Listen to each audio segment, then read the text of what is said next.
We're going to apply certain methodology to try to measure and validate the quality of our classes.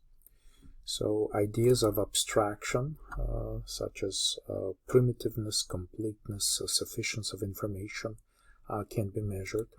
The choice of methods, public interface operations, placement of things, concurrency, granularity, choice of relationships with different types of association, and choice of implementation.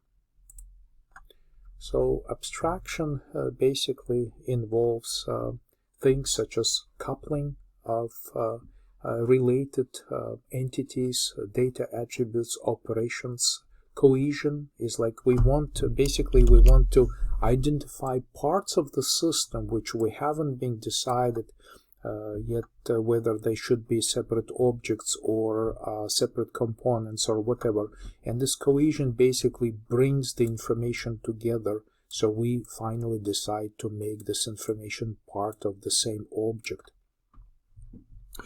Sufficiency, basically we need to provide enough data attributes to be able to make the object functional.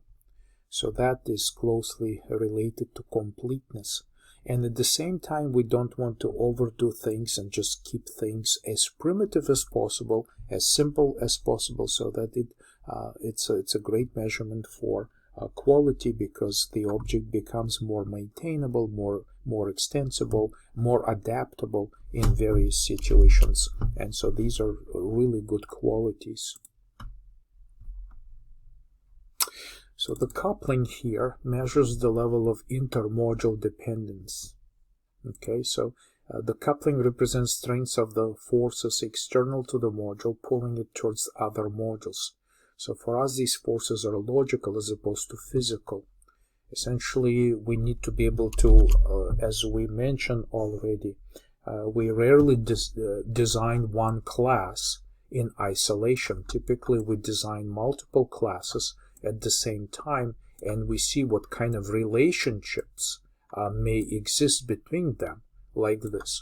And so these relationships and essentially the dependence on the presence of all of these classes in the system make impact on how we actually design the internals of every class.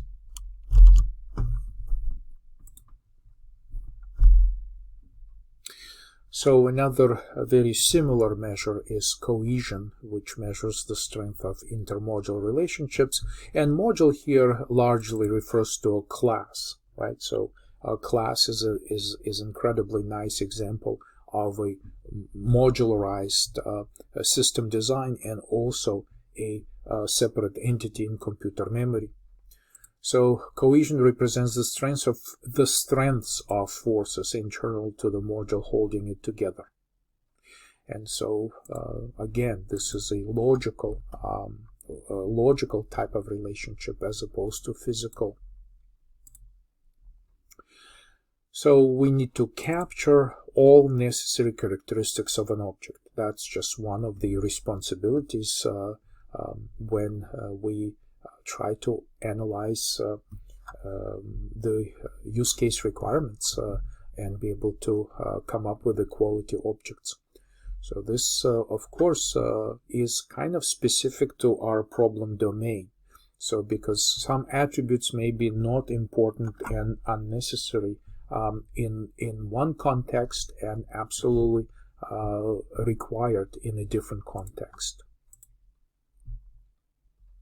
So completeness, again, we're trying to capture all necessary characteristics of an object, and at the same time be sure to validate that it applies to the problems that we're trying to solve in our application domain.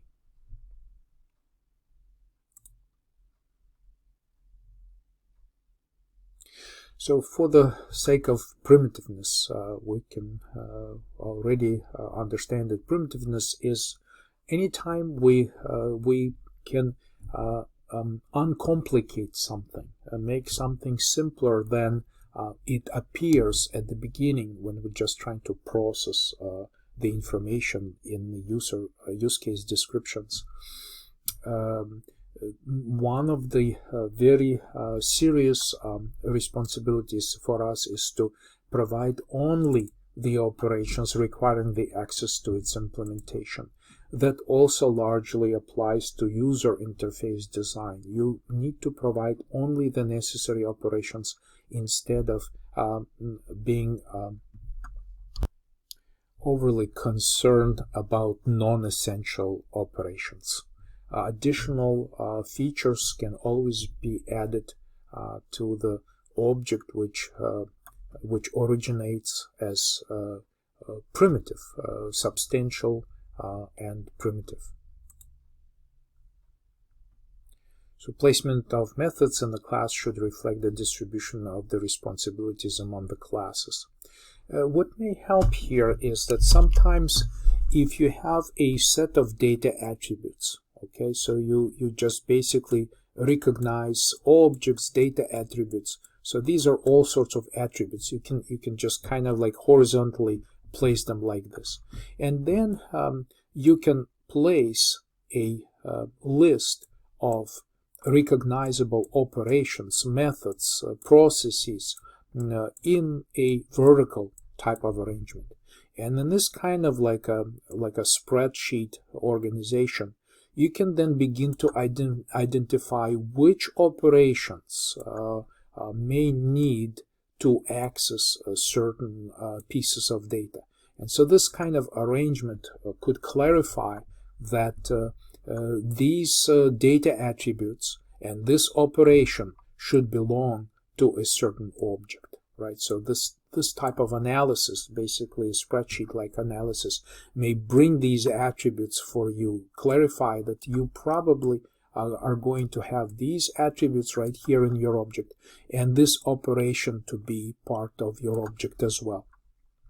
So again, you can place your data attributes on object in a horizontal line right here, and your operations and methods and functions and tasks in the vertical, and then identify them as rows and columns in the table like this, and be able to clarify how your objects should be organized. So that's one of the ideas behind these proper placement of methods with respect to the data attributes as well. So concurrency of methods could be different. We can just think about the system that creates objects, and each object calls each other in sequence. Each object invokes operations of another object sequentially, which means that it will not continue until the other object completes the operation and the call returns back. So this is purely sequential. Sometimes this can be guarded, and it means that if we have two objects right here, so there's one object in memory, there's another object in memory, and this object is ready to make a call into one of the operations available in the second object. But guarding means that certain conditions should be met. So guarding means that we need to follow the protocol. We may need to, before we call this method or operation, we may need to verify certain conditions. For instance, the object is not busy. The object is in available state. Things of that nature. So that means there's some kind of restrictions that exist on just execution of a method call. Synchronous, the meaning of synchronous is that we have an object which represents a certain resource. For example, it can be the object can be connection to the database, right? So we have a database, and in order to be able to interact with the database, we need to have an object that represents connection to the database server, and it knows how to manage the properties of the database server connection. Okay, so obviously we can have a lot of other objects in the system right here, which may need to be able to interact with the database. So of course they need to access the connection and kind of use this connection in order to communicate with the server. However, we may require that if this object is capable of acquiring this resource, this database connection, and start doing some work with the database, another object has to be basically, if another object also attempts to make the same call at the same time, it will be synchronized. Basically, it will wait till this process is complete and comes out, the call into do things with database connection is finished. Okay, so this object is now releasing this database connection, and then this object then can execute its own work related to this database connection. And even more so, if while this object is waiting for its turn to call this operation, this specific operation available in this database connection, when at the same time the third object right here is trying to do the same thing, they will also placed in a queue. Okay, it's like basically a queue of calls, and all of this is sort of managed by the system using synchronization objects in such way that basically we implement our business objects here in such way that we just simply make a call, but the call is automatically synchronized with other calls. So if it happens to be that the object is busy, then we'll just be waiting and waiting and waiting till this completes. Now, the bulking version of synchronous is timeout capable. So if this object, for example,